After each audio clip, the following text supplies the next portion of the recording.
Hello? Hello, Wisconsin. Okay, so a lot of you guys are probably wondering who I am. I've known Vincent since I was 4 years old, starting in preschool. At that point, he was just a kid like me. Sorry, I didn't know speaking like. All right. Put the drink down. He was just a kid like me, like playing the sandbox. So naturally, this resulted in countless play dates, countless hours, hanging out together, and quickly a friendship emerged. Soon thereafter, it was really apparent to me that this is something that would endure for the remainder of my life. And now, standing here 20 years later at his wedding, it seems that I was pretty spot on. Now, I'm sure that some of you in the audience who know me and Vincent are asking yourselves if I'm going to just come up here and pretend like everything was all peaches and roses, and you're kind of waiting for the juicy stuff. I'm looking at you, Charlie. No, that'll come in a little bit. In the meantime, I wanted to acknowledge that to get to this point of our lifelong friendship, there were plenty of things that we had to endure and overcome. For example, Vincent remained my friend despite the fact that in 5th grade, I was convinced that the way to getting girls was by memorizing all of NSYNC's dance moves and lyrics to every one of their music videos. As maybe some of you did as well. Then by 7th grade, I moved on to dyeing my hair blonde in hopes of being the next Arab Eminem rapper. Also didn't work out too well. But despite that, Vincent was still undeterred in calling me his best friend. Not to be outdone though, Vincent had his own moments.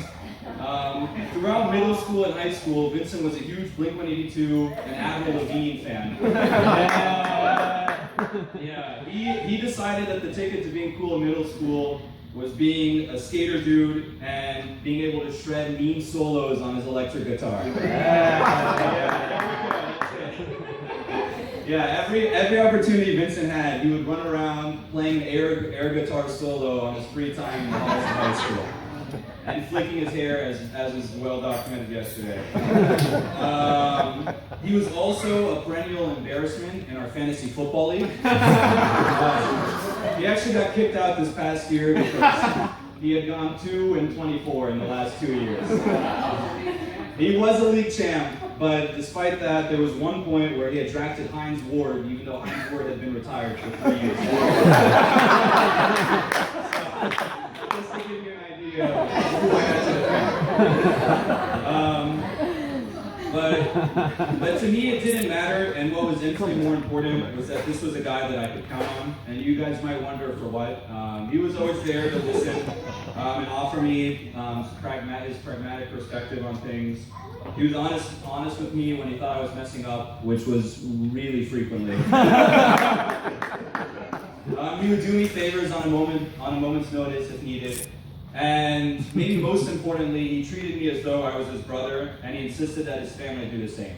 And to me, that's something that you can't find very many places, so I'll always thank him for that.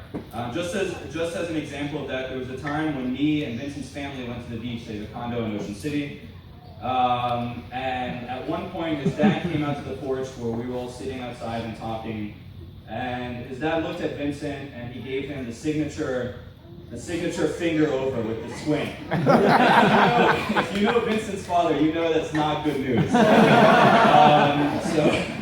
So I was a little nervous. It turned out that apparently Vincent's mom was moving around our backpacks in our room, and she heard clanking glass noises in my backpack.